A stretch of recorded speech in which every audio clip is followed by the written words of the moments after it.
Good afternoon. This is Ned Porter, Director of National and Regional Policy for Wholesome Wave.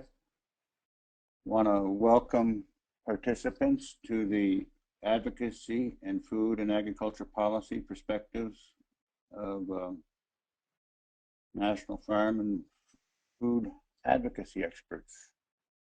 We're going to talk a little bit about the Farm Bill and a little bit about the Child Nutrition Reauthorization Act, and a little bit about advocacy. We'll get started in a minute or two as people are still logging in. But I want to take this time to say at the outset that afterward, people we'll be sending out a survey monkey with the aim of improving our products in the future. We hope you participate in helping us by completing the survey and make for a better product next go around.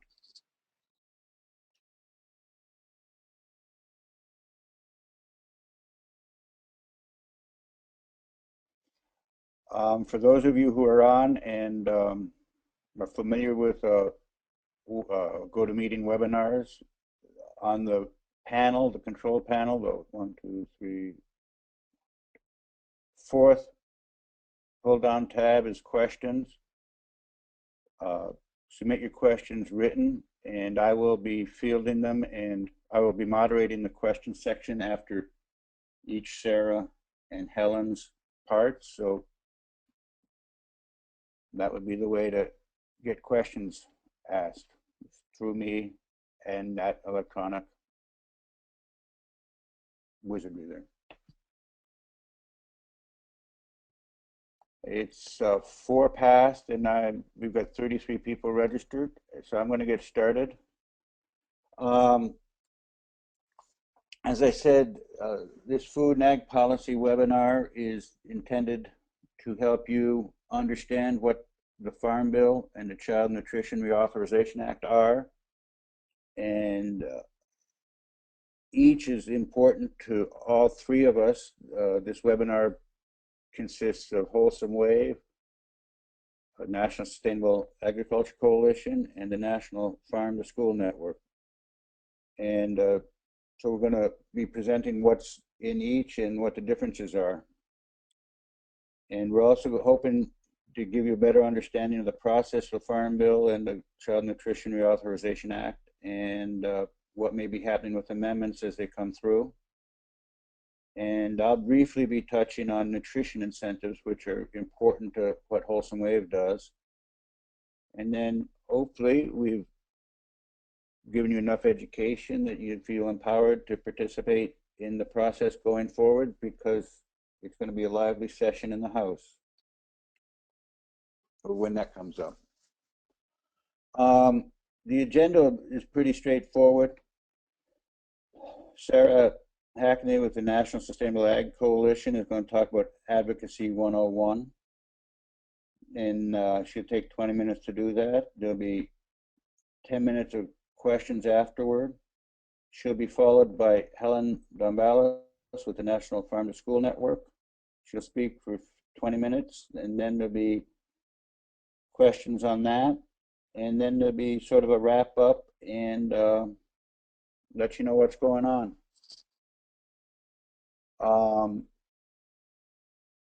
And so now, without further ado, I'd like to introduce Sarah. Sarah mobilizes farmers and their allies across the country to reform and improve federal food and farm policy in Washington, D.C. She's worked for more than 10 years to bring together farmers, consumers, and communities to shape solutions that work.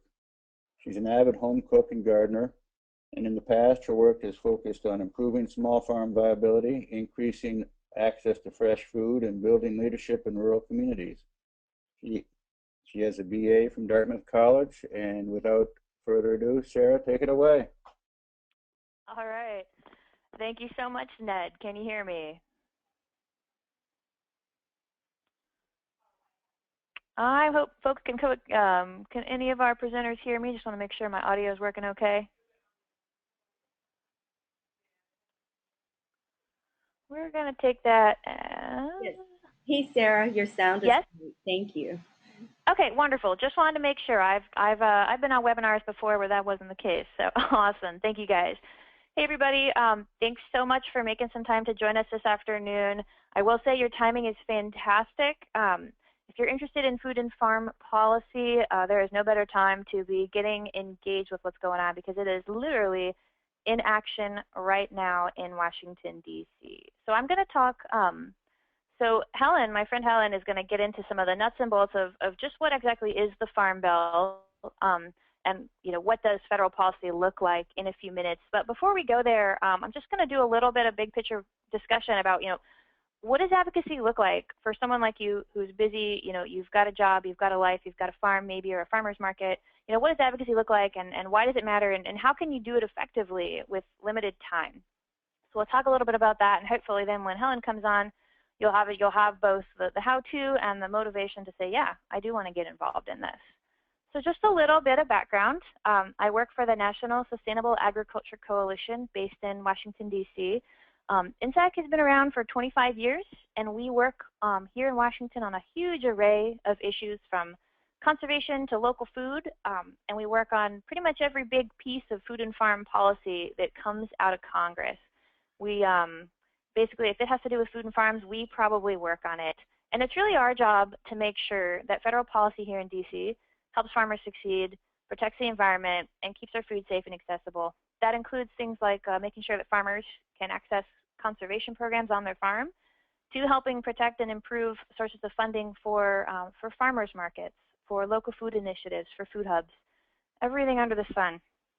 At NSAC, I'm the grassroots director, and I work directly with both nonprofits and people like you, farmers, consumers, everybody in between, to help connect them to and engage them with federal policy. In a past life, I ran a small nonprofit, and I've also been a farmer, so I've been on the other side, and it's a real honor to get to help folks like you get involved in what I used to think was this very distant, very far away stuff. It's actually not. So let's just make a few things clear up front to get us started. Your senators and representative in Congress, they represent you. Whether you're a consumer, a farmer, someone who works for a nonprofit or a local business, whether you're in local government, they represent you. And it is their job as legislators to listen to you. And your job as a citizen to make sure they know what's up and what matters to you. I like to say that your civic duty doesn't end at the ballot box. The vote is a really powerful tool, but it's just as important once your legislators are in office to make sure they know what matters to you. Because if you don't tell them, they may not know. Another important thing to know, being an advocate does not necessarily require being a total expert. You don't have to be you don't have to be like the biggest poobah in your community. You don't have to be someone with a PhD to have an opinion or a belief or sort of an experience that matters and that can shape policy. And another thing, we get a lot of questions about this. Nonprofit organizations can and should advocate.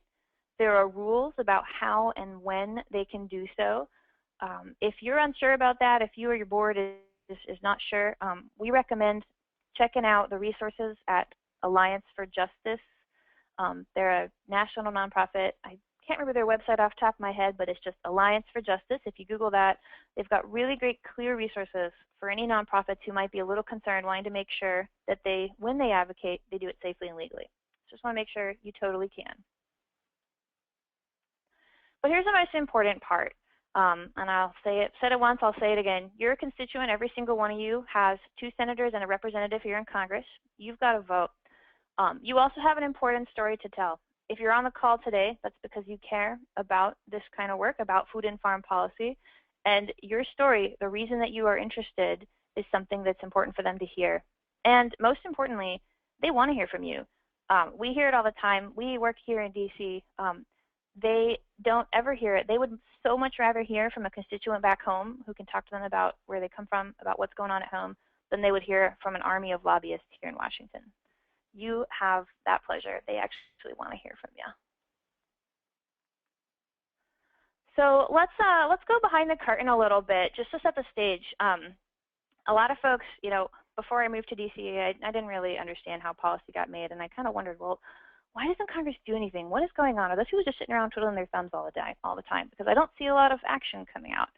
So Congress, despite the gridlock you see on the news, there's a lot that goes on here. They're really busy. And even if that doesn't always result in a bill getting passed, for better or worse, there's a lot going on, a lot of information, a lot of lobbying, just it's constant madhouse on the Hill. So every single legislator here in Washington has a staff based in DC, and they're tasked with working on certain policy issues like agriculture or education. Those staffers, they're folks, they work directly for that legislator. They handle a huge range of issues within just that subject area. So for example, if you're in the Senate or if you're in the House, you might be a staffer. You might be about 25 or 26 years old, and you handle maybe agriculture and energy policy for your representative. And what that means is that you need to be on top of every single piece of legislation that may come up in the House that involves those sort of fields, and every piece of information or every part of every piece of legislation. And so when we think about just agriculture, just the Farm Bill, it's a huge piece of legislation. It covers, and Helen will talk more about this in a bit, it's almost $1 trillion bill. It's one version can be over 1,000 pages long. And there's just to understand crop insurance, just to understand how the food stamp program works, can take someone a really long time to truly understand it. And so you can imagine for a staffer, they've got a lot to keep them busy. And they're responsible for keeping their senator and representative fully briefed and handling all the nitty-gritty of knowing what's going on, of reviewing the language, drafting amendments, talking to other folks, trying to get support for an issue. And all of that's happening on 50 different fronts at any given time. And as you can imagine, it's a lot to handle, and sometimes, and what that means, for better or worse, sometimes that turns into problems. Sometimes that makes it really difficult for, you might know really well what works really well at your farmer's market, what works really well if you've applied for a federal grant, and what hasn't. I've applied for federal grants. I know they can be really complicated. You know that really well because you've done it, but these staffers may have never written one. So you can see it's important for them to hear from people who've been directly impacted by the policy they're doing, because for someone at that level, there's no way they can have a personal experience with every issue that's going to cross their desk. So they're hot on the trail for people like you who can help them understand how something works on the ground and why it needs support and how it could be improved. So a little more, why do I want to advocate? What's in it? Why does this matter? And I'll split it. There's a couple of things here, and I'll kind of split it on a couple of lines. I know there's folks on the call from all sorts of backgrounds, and like I said earlier, advocacy is for everyone, no matter what level of expertise you have. If you have 5 minutes, you have time to take part, and we'd love to have you. A couple of reasons why. Like I said earlier, it's never take for granted that your legislator knows what's going on back home. Even if you live and breathe it, they may not have ever heard of it. So it's really great. It helps educate your legislators about what you're doing and why it matters. Like I said earlier as well, it helps you become a reliable resource. These staffers, that's one of the most valuable things that they look for, is who back home is familiar with an issue and can kind of help me understand what it looks like. So for farmers, we work with a lot of farmers who've used, say, the Value Added Producer Grant Program. It's a program that helps, that provides some grant funding for farmers looking to do something to add value to a product, say taking fresh green beans and flash freezing them so they can sell to schools. It's a great program, and a lot of times legislators won't even heard of it until the farmer calls up and says, hey, this program really helped me grow my business. I'd like you to support it. And they say, oh, wow, we had no idea. That's great. It also builds support for an issue. The old phrase, the squeaky wheel gets the grease, is not a well-known phrase for nothing. It's true here in DC. If they don't ever hear from anybody back home about an issue, they simply assume it doesn't matter back home. And we know that's very often not the case. And if you're a consumer or a farmer, again, just getting in the habit of making sure they know what's up. For folks on the call who may work for nonprofits, who may say maybe you're a Wholesome Wave or a National Farm to School Network partner, and so you're engaged in some of these sort of long-term efforts around nutrition incentives or around improving farm to school policy, For you especially, that issue education and relationship building is absolutely critical. I can tell, you know, I said it once, I'll say it again, they don't want to hear from us in Washington. It's really my job to make sure that people like you out in the field, because you guys know 10 times what any of us do about how something really works on the ground, and we can provide good information, but what they really want is they want to hear from you. Let's see if we got the slide. There we go. And so, does it make a difference? So you say, okay, you know, I get it. They're really busy. Congress is kind of a madhouse. I could see where maybe, you know, my opinions, my experience here at home could matter. I think I get it. I guess I would advocate if you want me to, if you need my help. Does it make a difference? Does it actually impact what happens here in DC?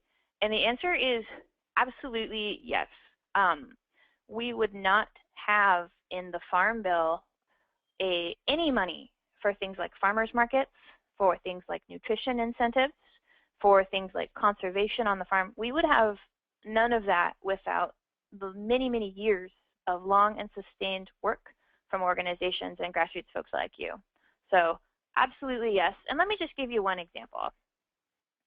So we've been working in the Senate right now on the Farm Bill, and one of the pieces that INSAC and a number of its members have been working on is trying to reform some of the more expensive pieces of the bill, including federal crop insurance program, which right now subsidizes relatively high-earning wealthy farmers at a very high rate. You know, and the take of many groups is, you know, that's unnecessary. We could do better. We could put that money to better use in other ways.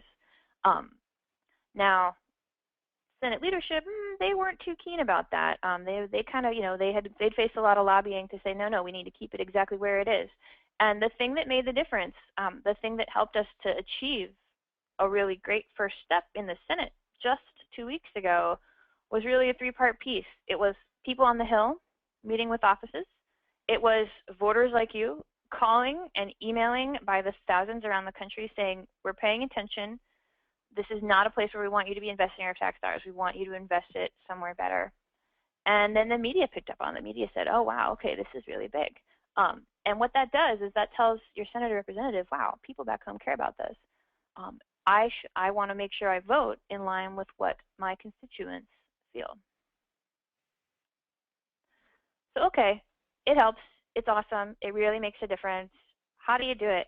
We'll just go through one example. There's a lot of ways to be an advocate. We're just going to go through one today to give you a little bit of a sense, and I want to make sure we have time for questions.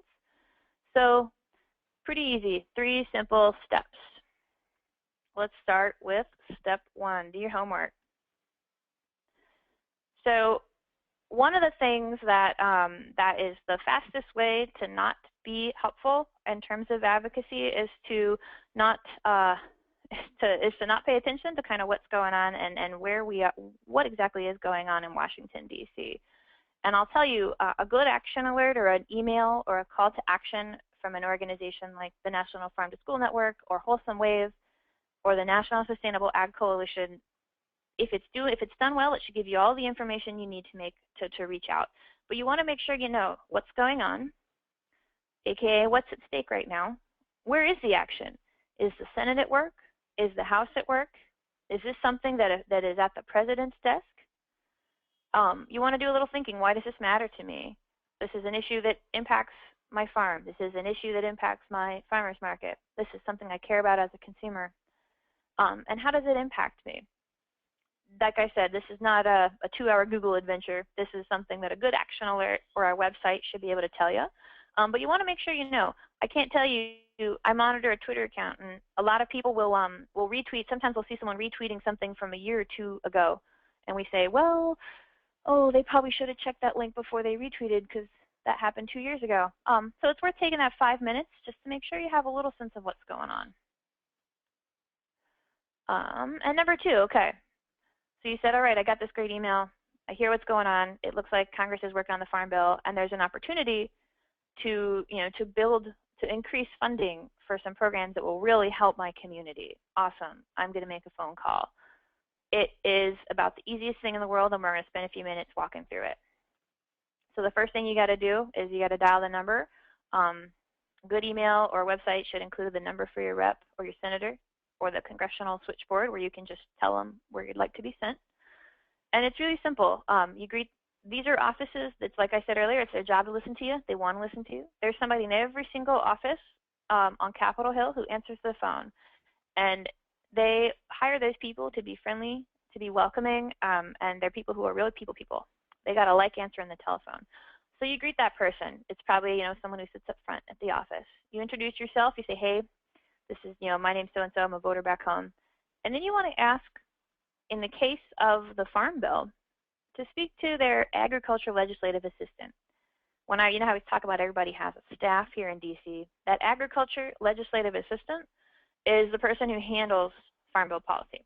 So that's the person who can really help answer your questions and who really needs to hear what you have to say. You might get that person on the line and you might get a voicemail. Either way is okay. They'll transfer you over. You'll introduce yourself again, deliver your pitch, and be sure to leave your name or number. And always be polite. We'll go over that a little more. So I'll just show you a little sample here. This is as easy as it gets right here. Hey, my name is Sarah. I'm a constituent. I'm a voter. I'm also a concerned citizen, I made a lot of calls when I was the farmer's market manager, I can assure you. I understand the 2013 Farm Bill is being debated this week. I would love to ask you to please support, amendment number, whatever. This issue is important for our community because farmers markets are huge economic drivers. They're growing by leaps and bounds, and I'd like federal policy to support them. Thanks for your time. My name's Sarah, and here's my phone number. It's as easy as that. Takes probably about 2 minutes if you get a voicemail, less time than it takes to write an email. And so why am I talking about phone calls? Just real quick, you saw I put the little 3 steps, Number 2 wasn't send an email or sign a petition. Number 2 was make a call. Why did I say that? Why does that matter? I put it in really big font. 5-minute phone calls really matter. So in Washington, as you can imagine, all these legislators' they get lobbied heavily by professional lobbyists here in Washington, by grassroots voices like you. They're flooded every day with a lot of people asking for a lot of things on 50 different issues at a time. They, just like you and I, know full well that it takes a little bit more effort to pick up the telephone these days than it does to send an email. And when their boss comes in and asks for support or what the public is feeling about an issue, saying, we got 100 people who took the time to make a phone call and tell us personally why it mattered, counts way more than we got 1,000 form emails that were the same. Which is not to say you can never email. Can't hurt, especially if you're in a hurry, you're out in the field, you don't have time to make a call. You can't make a call, don't have cell reception. But we see it here. As few as 4 or 5 phone calls can help to really sway a legislator to support a key issue, whereas it takes a lot of emails to do that. So we often here at INTAC recommend a phone call, and I'll pass that on to you. If you have 5 minutes and you say, well, what is the #1 best thing I can do in 5 minutes? It is to get comfortable picking up that phone and making a quick call. I'll say they're not scary. You can be a farmer. You could be out on your tractor and make a call. You could be at the farmer's market and make a call. That's all good. We have a lot of people that love to do that. And so let's see if we can get that next slide to pop up there. Here we go. So following up. So, okay. You got the call to action. You said, yeah, this matters to me. I've got 5 minutes. You made a call. Awesome. You have just done more than 80% of other people, and we love you. Thank you. What next? Here's where the rubber hits the road, especially for folks like you who might work for nonprofits, for folks who have applied for federal grants, who have seen that side of the coin. Follow-up is key. If you don't have time, the call's the most important thing, but here's where you could really take it to the next level. After you make that call, go ahead and send a follow-up email. I know I said email is secondary, but it can't hurt. Sending a follow-up email saying, thanks for your time. Just going to reiterate how I feel. Sometimes you might actually talk to a person. You might talk to the staffer, and they say, oh, wow, that sounds like an amazing project. Would you send me some information? Go ahead and send it to them right away. And then importantly, 2 more things for like the Super Gold Star Advocate Award.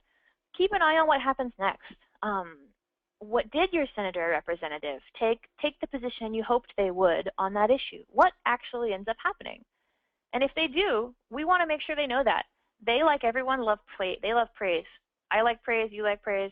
Your senator loves praise. If they take a vote you like, if they come out and support a program or an issue, we want to make sure we thank them. You can use Twitter, Facebook, email, telephone, whatever works for you.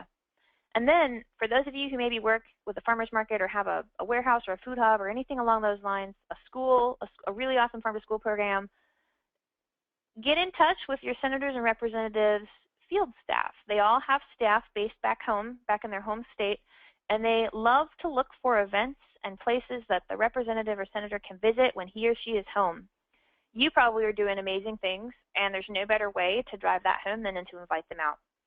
They may or may not take you up on the offer, but they'll appreciate being invited. When I lived and worked in Oregon, we always invited our legislators to events, and sometimes they showed up, and it really made a difference. Also, they're kind of fun, and then you get to see there's a real person at the other end of the line, which is awfully nice. So just a couple what to expect wrap-ups, and then I'm going to hand it over for questions. Here's a few things that may not be evident, but it's great to know going in to being an advocate. When you pick up the telephone to reach out, when you talk to a district staffer or anybody else involved on Capitol Hill, don't expect them to be an extreme expert in the issues that you care about. They'll probably know a little bit, they probably won't know a lot, and they may or may not know how it impacts your community. Again, that's why you are so awesome and so valuable. Like you'll probably get a lot of voicemails. Folks are busy, especially when you get a call to action. It's a busy time typically, and so you may get a voicemail. Totally okay. Folks tend to be hesitant on the Hill to commit to anything, particularly if it asks for money. So don't be surprised if after you make a call, it doesn't guarantee support for something. Know that that call and that work matters anyway. Folks will generally be friendly. It's their job to be friendly. You're a voter. They love you. And really importantly, consistency and politeness is rewarded. If you stay regularly in polite, friendly, frequent communication with your senators and your representatives on the issues that you care about, what's going to happen is you're going to start to build a relationship. They're going to start to trust you as someone back home who is genuinely engaged, who cares, and who has sort of a voice and an experience to share that matters. And that helps all of us to build the kind of champions we need here on Capitol Hill to make change for better food and farm policy. And with that, I will turn it over for questions.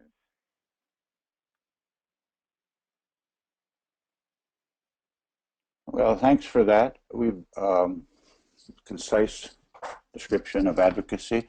The one question we've had pop up so far is, I guess, go over again how to get a hold of the legislative assistant that is in each office, because somebody want to know what's the phone number for the legislative assistants.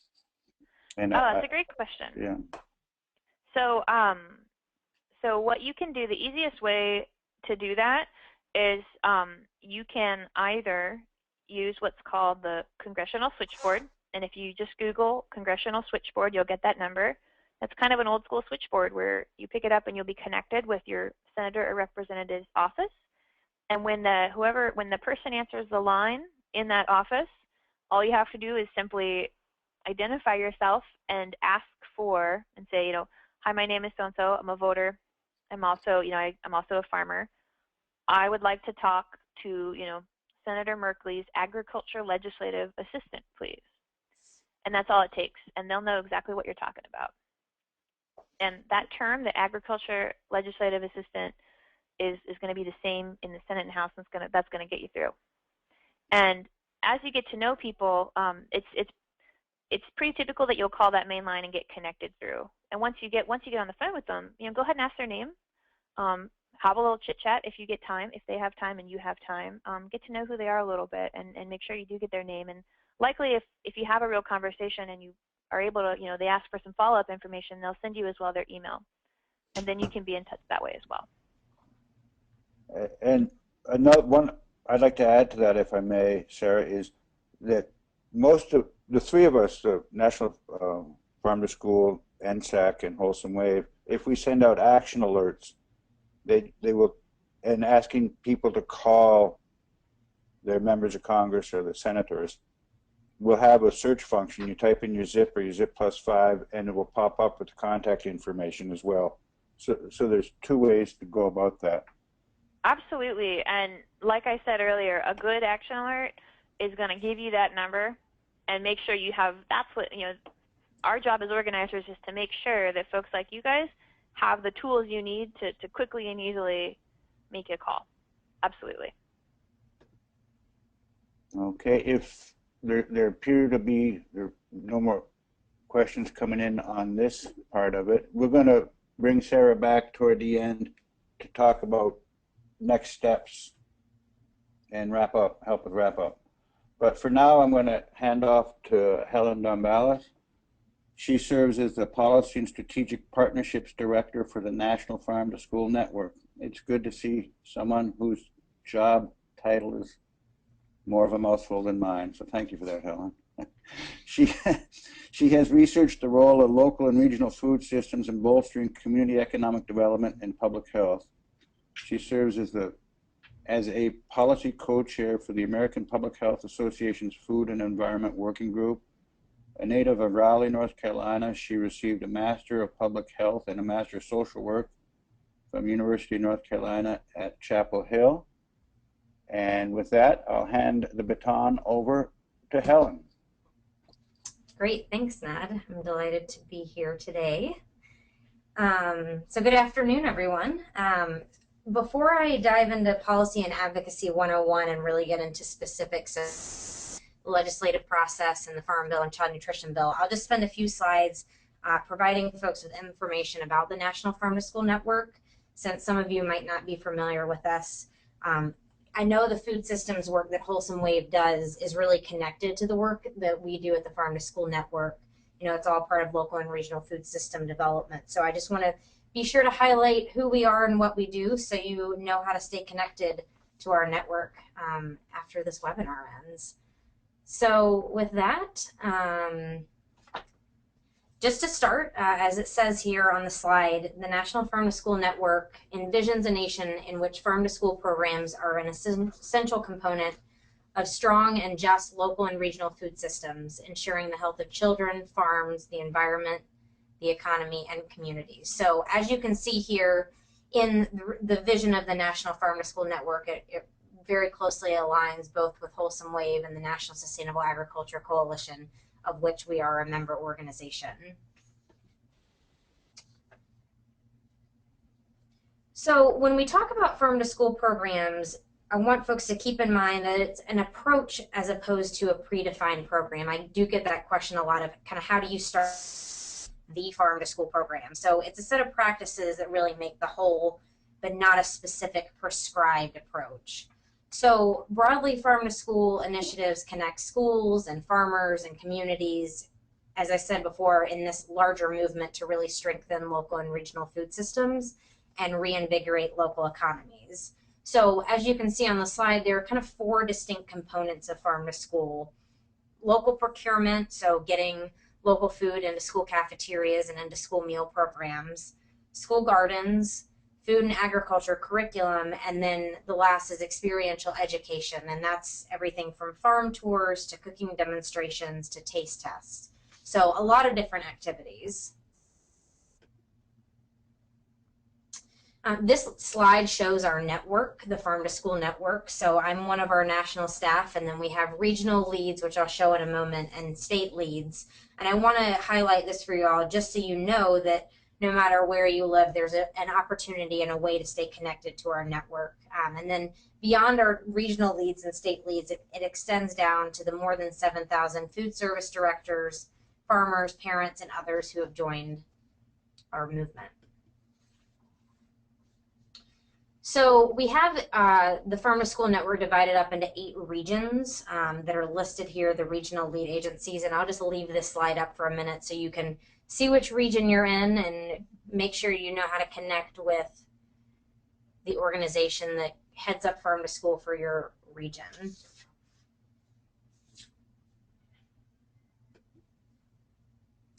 And then, as I mentioned, we also have a farm to school lead in each state and also DC, so you can contact someone in your local area if you ever have questions about farm to school. Finally, I just want to mention two special events. Save the date for our annual Farm to Cafeteria conference, which takes place next year, April 15th through 18th in Austin, Texas. And as you will note, the title of the conference goes beyond just farm to school. It includes farm to hospital, farm to college, farm to prison, and so forth. So really broadly looking at local procurement and local purchasing for institutional markets. And then also Congress designated a couple of years ago October as Farm to School Month. So each year we celebrate Farm to School Month in October, and just want to flag that for folks. You can visit the website listed there on the slide to learn more information about how to get involved.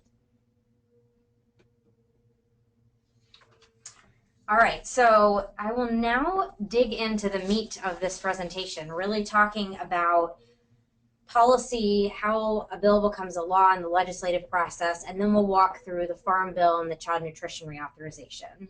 So this graphic shows the legislative process in a simplified fashion. So laws are first written, or in other words, starting at the top, Congress authorizes legislation.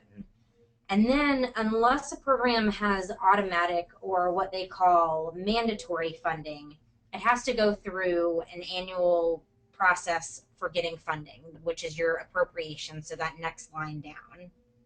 So each year, Congress has given a list of programs that are essentially authorized to receive money. So the law says they can get money on an annual basis, but then Congress has to choose from among all of the various options what to actually fund in a given year. So I just want to make that point because it's not just important to follow the authorization, so the Farm Bill or the Child Nutrition Bill when the laws get written, but also engaging on an annual basis to make sure that programs get funded. So then after you have your authorization and appropriation, implementation is where the relevant agency implements the laws. So for example, the U.S. Department of Agriculture, or USDA, is implementing, I'll give two examples that folks probably on this webinar are familiar with, the Senior Farmers Market Nutrition Program and the Farm to School grants. So those programs were written into law, and then USDA is tasked with then implementing them, distributing funds every year, and really making sure the programs operate as intended by law. So then finally, we have your evaluation down at the bottom. And really, this is where you take a look at how policies have been implemented. So what did the law say, and then what's actually happened in terms of funding on an annual basis? How is the agency implemented? And then take a look in reauthorization processes like the Farm Bill or like the Child Nutrition Bill to kind of start the process over again. So it's not so much a straight top to bottom as it is a circle, really going through an evaluation, seeing what needs to be tweaked, because then if you get a chance for reauthorization, this process kind of begins anew.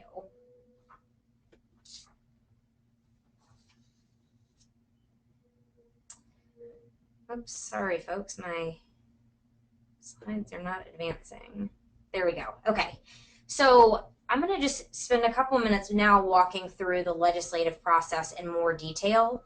And Sarah has gone through some of this briefly in terms of what's happening with the Farm Bill, but I just want to make sure that you all can kind of see the various steps in the process and how you can be engaged. So as I mentioned, you start with your authorization, so getting the laws written. So the first step in that process is actually getting the legislation drafted and written. So members of Congress, senators, and representatives can write legislation.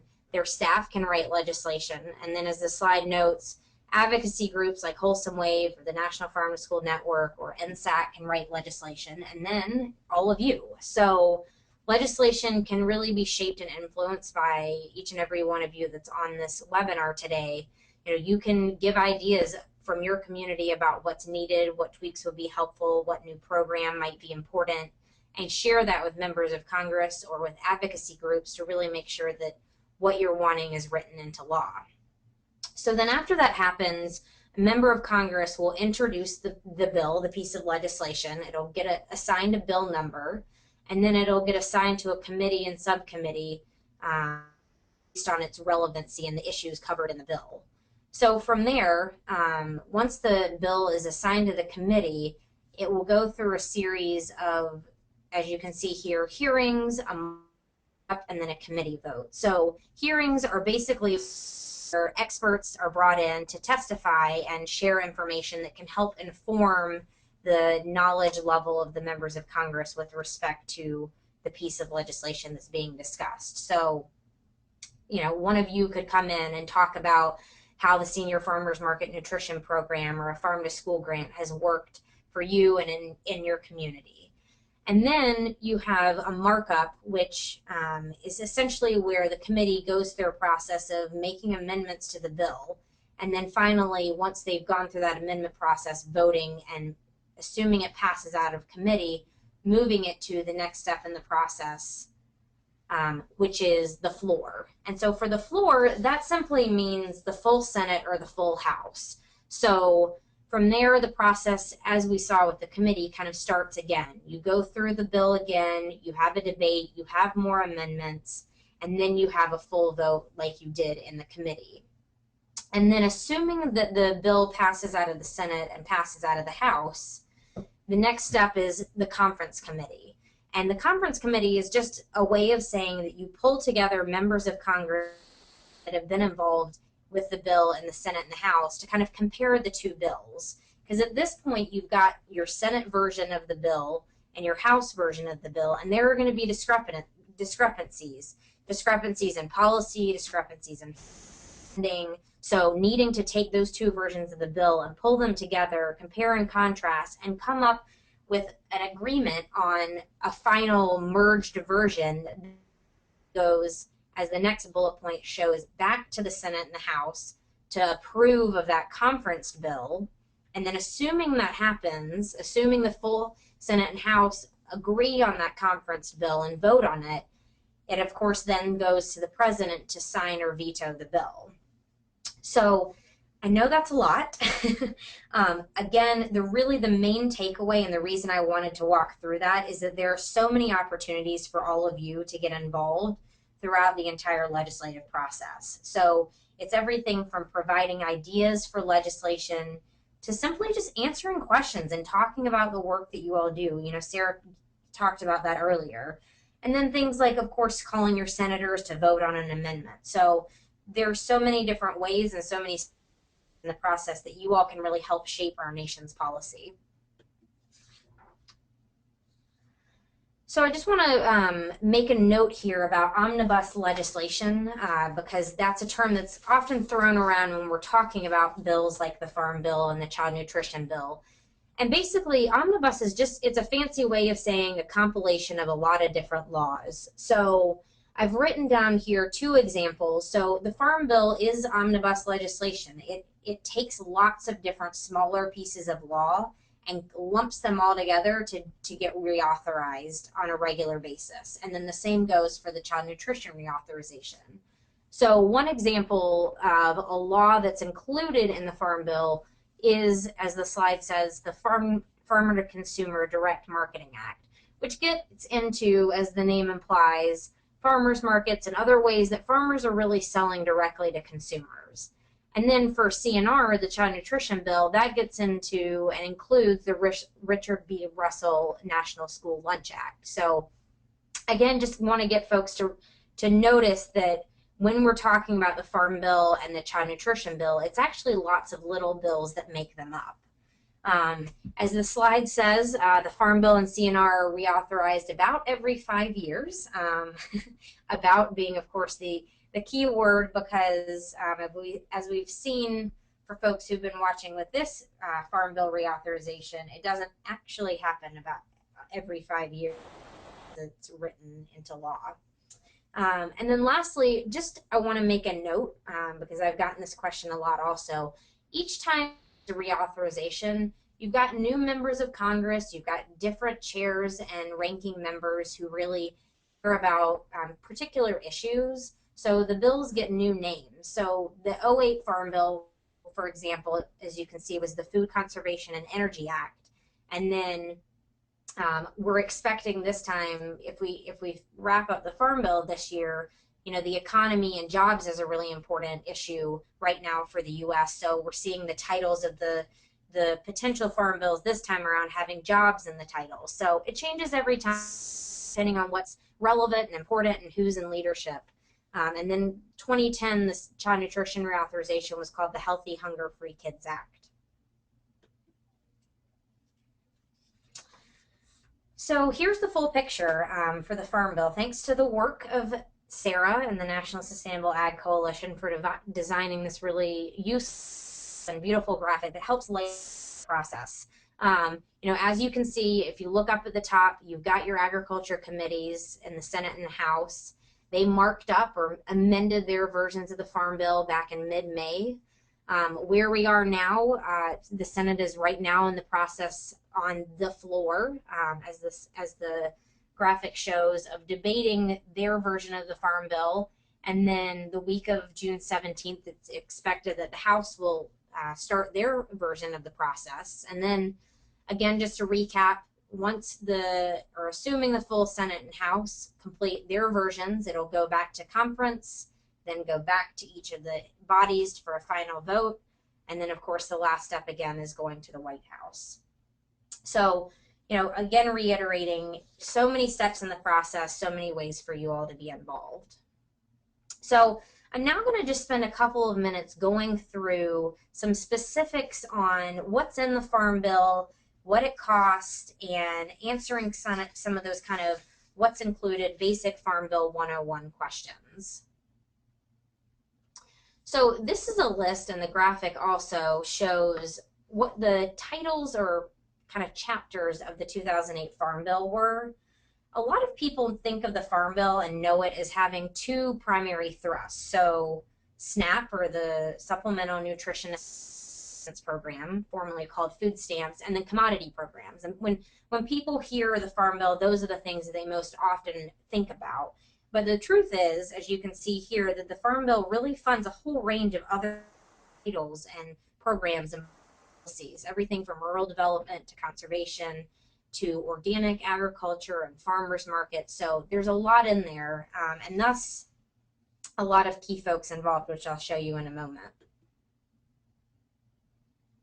So because of who we've got on the webinar today, I want to specifically show, before we get to the Child Nutrition Act, what's in the nutrition title of the Farm Bill, so you can kind of compare to what you're going to see in a minute is in the Child Nutrition Bill. So as I mentioned, we've got SNAP, formerly called food stamps. You've got the Emergency Food Program, Community Food Projects, the Senior Farmers Market Nutrition Program, a Department of Defense Fresh Program to supply schools with fruits and vegetables. And then I put on there, and Ned will probably mention this in a minute, but a question mark as to whether or not nutrition incentives will be new for 2013 for the Farm Bill, which I know many of the folks on the line really care about and are passionate about, and that Wholesome Wave has helped champion. And then along with nutrition title, you know, thinking about the broader local food system movement, you've got rural development programs that fund value-added agriculture and also infrastructure for things like food hubs.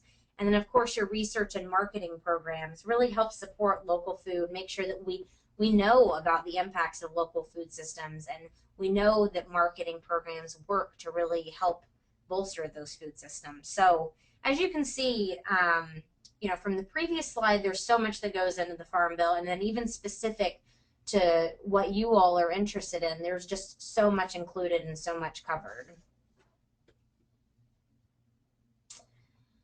So we mentioned earlier from the overview slide that the legislative process includes the first step being authorization, or establishing the laws. So I just wanted to make a note that the committees who are responsible for that step, for kind of writing the law, are called the authorizing committees.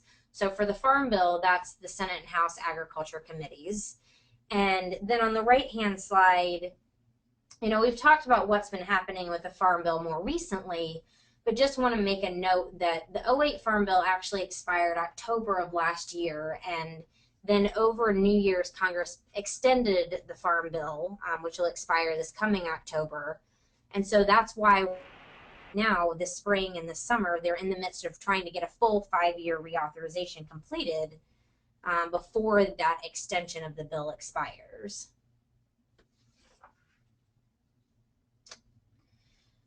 So as I showed earlier, you've got these various titles or chapters of the Farm Bill. And so what that means is that you also have, as I mentioned, a lot of key players. So because there are so many different issues that are covered in the Farm Bill, that also means that there are a lot of folks who have investment in making sure that the Farm Bill looks the way it looks for their interest. And again, as I note at the very bottom, this includes all of you, being key players and really helping shape what's included in the Farm Bill.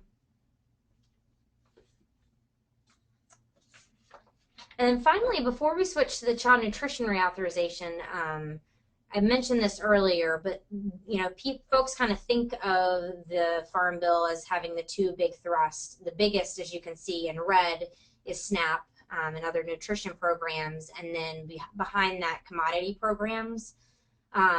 Crop insurance and conservation are smaller down. This is kind of the breakout from 2008, but important to note that there is a good chunk of programs, as I mentioned earlier, that all of us care about, that do make up a much smaller but obviously important piece of the Farm Bill. All right, so now I'm going to shift gears because I want to, even though we're in the midst right now and things are, hot and heavy for the Farm Bill, I want to make sure that folks understand how the Farm Bill really compares to the Child Nutrition Bill, because that's the next big thing that'll be coming up for myself and a lot of other folks that are on the line. So as you can see on the slide, the Child Nutrition Bill includes federal school meal programs and other child nutrition programs. So I mentioned earlier, reauthorization happens about every 5 years. So the 2010 bill, the Healthy Hunger Free Kids Act, was drafted to expire in 5 years, which means it expires September 30th of 2015. So earlier in the slides, and Sarah referenced this also, the legislative process, it takes time. And that's why, even though it's only 2013 now, there are some very preliminary conversations happening about the child nutrition reauthorization for 2015. Obviously folks are very much engaged right now in getting the Farm Bill done, but we anticipate in the fall and early next year, assuming the Farm Bill's done, to really shifting gears and getting ready for the Child Nutrition Bill, starting to introduce draft pieces of legislation, starting to share ideas and get ready. So the relevant committees, the authorizing committees, I just want to note it's the same for the Senate. It's the Agriculture Committee that has jurisdiction both for CNR and for the Farm Bill.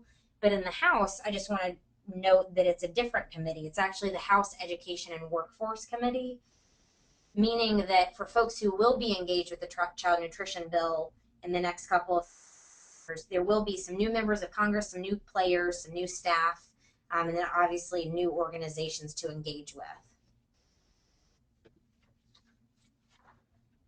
So what's in CNR? I've got the list up here of a lot of the key programs that are included. I mentioned earlier already the National School Lunch Program. You've also got the School Breakfast Program, a food program for child and adult care centers, summer food service and after school programs, WIC, program for women, infants, and children, and also the WIC Farmers Market Nutrition Program, special milk program, and then I added down at the bottom the Farm to School Grant Program that was created in the Healthy Hunger Free Kids Act of 2010, or was funded for the first time in the Healthy Hunger Free Kids Act. So I want to note here that this list of programs kind of has a traditional home in CNR, though sometimes changes are made to them in the Farm Bill or in other ways. So, for example, there are some programs or provisions right now moving through the Farm Bill that does have impacts on a couple of these programs listed here, which obviously makes it more complicated to keep track of. But I think it's still important to know that these are the traditional kind of home bases and the places in which the acts authorizing these pieces, these programs, are traditionally included. So I'll just specifically mention the Senior Farmers Market Nutrition Program and then the WIC Farmers Market Nutrition Program, folks typically think of those as kind of, not one and the same, but both part of the larger, with similar goals. They're both farmers market nutrition programs, but because WIC is in CNR, that program is dealt with here, and then the senior program is dealt with in the Farm Bill. And with that, I think that's it on CNR and the Farm Bill. I just want to share these resources that I find really helpful. Congress.org is a great place to go for Policy and Advocacy 101. You can go in, type in your zip code on the home page, hit enter, and find out who your senators and members of Congress are, as Sarah mentioned earlier. And then NSAC has a really wonderful Farm Bill campaign website that I want to make sure to draw attention to. So I will now turn it over to Ned for any questions. Thanks for that informative discussion and what's in and what's different between the Farm Bill and Child Nutrition Reauthorization. Before we go to questions, I want to talk a little bit about nutrition incentives, because for at least some of the folk on the phone call, those are important.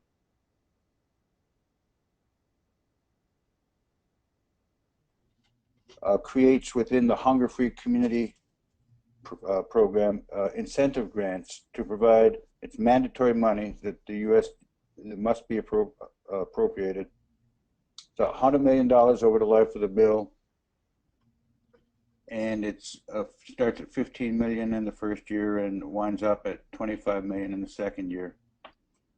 It's a comprehensive, well thought out, well designed entire piece of work creating nutrition incentives for SNAP at direct retail. In the House Ag Committee bill, nutrition incentives are created by expanding or amending the existing language for community food projects, and it doubles the money for that program, and it puts half of it, $5 million, to nutrition incentives. So nutrition incentives are in both farm bills. Clearly the stronger piece is in the Senate. Not only is it a well thought out piece of legislation, it's well funded. And so Wholesome Wave is strongly supportive of the Senate provisions. I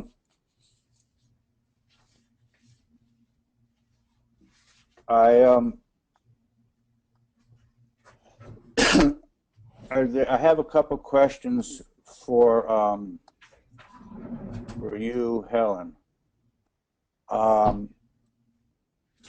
What happens if the House passes the bill, the Senate passes the bill, they go to conference, and one body doesn't approve the conference? What comes out of conference? What happens then? I missed the second part of that question. What happens if what now? What happens if one body does not approve the conference version of the Farm Bill? Gotcha.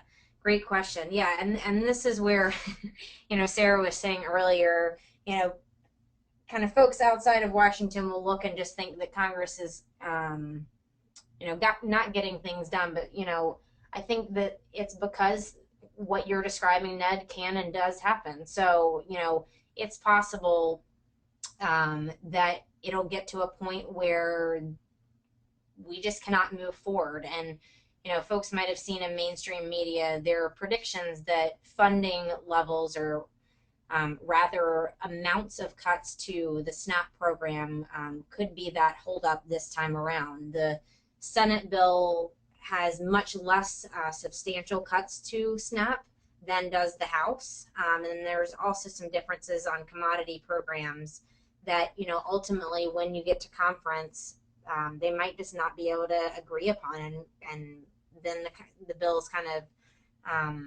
are on hold until those things can be resolved. Okay.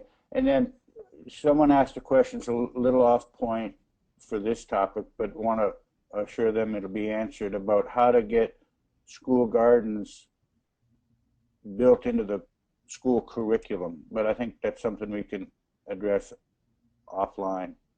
Sure, yeah. Feel free to follow up with me offline about that. Mm-hmm. And then when I use the nutrition incentives, because that's the language in the Farm Bill, but in the vernacular, that's the double value coupon program. It's the double up. It's any of the myriad of matching programs that helps people on food stamps buy at farmers markets. Yeah, that's a great point, Ned, because my slide also said nutrition incentives. But, you know, and this happens a lot that you've got specific great examples like what Wholesome Wave has done or Fair Food Network's Double Up Food Bucks. But, you know, ultimately when you're trying to write legislation, you try to be broad and catchy so that you really have members of Congress who understand what you're referencing. Okay, and someone asked, how does an individual and organization get invited to testify as an expert at committee hearings? Great question. So it is definitely an honor when someone gets to testify.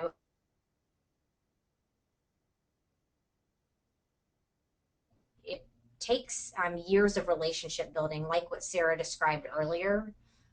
You know, spend years really getting your member of Congress to know who you are. And then what ultimately happens is, let's say they're going to have a hearing in the Ag Committee on farmers market. So members of Congress on the Ag Committee will submit names of people that they want to be invited to testify. And that's when you having a good relationship with them becomes important. And then, you know, organizations also get asked to make suggestions. So, for example, NSAC or Wholesome Wave might get asked to give recommendations, and that's where, you know, you having spent years, you know, being willing to tell your story really matters. Okay. And then there's another question that's more pertinent offline. If there are no other questions on the Farm Bill and what Helen had to present, we're going to transition over to Sarah to talk about what happened most recently. The Senate voted this morning with a strong vote of 75-22, I believe, to invoke cloture. And for those of you who need a refresher course on high school civics and what cloture was, because I know I sure did, Sarah's going to do a good job explaining cloture, and then talk a bit about what's coming down the pike in terms of action in the Senate and possibly the House as well. So Sarah. All right. Thanks a lot, Ned. And looks like I don't have control of the slides, but if someone could forward this one. Oh, perfect. I got it. We got it. That's all we needed. Great. Thank you. And thanks to Ned and Helen for fielding the questions, and to Helen for that super great, thorough 101. So all that said, where are we now? What's going on? As Helen said, both the House and Senate are at work on their version of the 2013 Farm Bill. The Senate was sort of the first out of the gate, and so for the past few weeks, the Senate has been off and on debating the Farm Bill on the floor, so with the full Senate. And what that means is when it's on the floor, that means any senator can introduce an amendment to offer to sort of make a change to the bill. And where we're at right now is over the past few weeks, over 200, I think we're probably at 250 plus amendments were filed that would change the Farm Bill. And the challenge with that is that debating each of those amendments takes a long time, and not all of them have been directly related to the bill, and some of it's gotten bogged down less in policy and more in politics. And so when that happens in the Senate, if the Senate leadership, so that's Majority Leader Harry Reid and Chairwoman of the Agriculture Committee, Senator Stabenow, if they cannot reach unanimous agreement with the Senate on sort of a trimmed down list of amendments, again, knowing that if they were to truly go through all 200, they would never get done. If they can't reach, they try to reach agreement on, okay, we're going to do a small set of them. If they cannot make agreement on that, what they can do, what Senate leadership can do, is invoke what we call cloture. And basically, cloture is simply a means to limit debate on a bill and keep the process moving forward. That happened this morning. It was approved 75 to 22. So that means 75 senators agreed that it was time to limit debate and keep the bill moving forward. What that does now is the clock is ticking.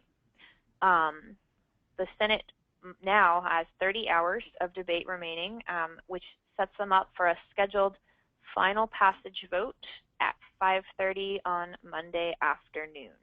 It also means that any amendments that might have been filed that weren't directly related to the Farm Bill, sometimes you see riders, folks probably familiar with things like the Monsanto Protection Act, other riders, like if there's been amendments on flood insurance, amendments on healthcare, those things can't be considered once cloture happens because, again, those can derail the process. So the concern is, or sort of the good news is, the process keeps moving. The bad news is, and we literally had to change what we were going to tell you about an hour before this webinar, because we were still hopeful that once they passed that cloture vote, that the Senate might have come up with an agreement on a few amendments to here that were directly relevant to the bill, including several that have a really big impact on sustainable agriculture. Unfortunately, Senator Reid took to the floor about an hour ago and announced that there was no such agreement, and that they were going to hear one amendment on Monday and then move right to final passage. It doesn't 100% rule out the chance for a last-minute pitch, but it pretty much means that what we have in the Senate bill right now is what's going to go before them for a final passage vote on Monday. If you get an alert on Monday that says otherwise, hoo boy, it is time to move quickly, because we won't have much time, but the odds are effectively slim to none. So that's where we're at in the Senate. Once they take that final passage vote, the Senate's work is done until the House moves to pass a bill. So what's going on in the House? And this is where we're gonna need your help real soon. So the House is just a few weeks behind the Senate. Their committee, as Helen noted, has finished its bill, and it's now on to the House floor. They're likely to start debate the week of June 17th. As you can imagine, things are a little crazier in the House. There are many, many, many more representatives. The process looks a little different, but it's the same general approach in that there's a bill. There are many ways that both we, as the sort of good food and sustainable ag movement, would like to improve it, to ensure that there's good funding for the programs that we work on, to ensure the policy makes sense on the ground, to sort of reverse any bad cuts to programs like SNAP that we are not in agreement with. So there's a lot of work yet to do on that bill, and when it goes to the floor, it's our chance. It's our chance to speak out and our chance to have a say. And so so what you want to be ready for and kind of be looking for action on is that week of June 17th, provided nothing crazy happens, they don't slow down, which I can assure you it could happen. But right now, tentatively, June 17th is the week for action. You'll hear, if you're on the email list of the National Farm to School Network, of Wholesome Wave, of NTAC, you'll hear from us, and we will need you. Every call will count. There are over 400 representatives. Many of them don't work on farm policy very often. This is not something they deal with very often. So they especially need, and it's really critical that they hear from people like you who can assure them that this is an issue that does matter back home. That's especially going to be true in the House. And we can anticipate already there will be amendments that impact organics, local food, conservation, beginning farmers, and a host of other really key issues. We won't know the specifics yet. As Helen said, this process takes time, and Congress doesn't always give us as much time as we'd like to get organized. So we don't know yet. They have to decide to file it, and we have to figure that out. But in the next week, we'll know more. And every single one of you on the call has the ability to shape what comes out of the House, and we're going to need all the support we can get to get a decent bill coming out of the House of Representatives this summer. So stay tuned for that. Look for that. get ready to make a few phone calls, and we are so excited to have your help. Thank you. I see Emerald from the great state of New Hampshire has raised her hand to ask a question. I'll ask her to get, if someone could unmute her, and let's hear what she has to ask.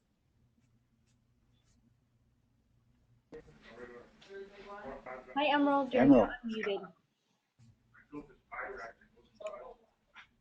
Emerald. Oh, well.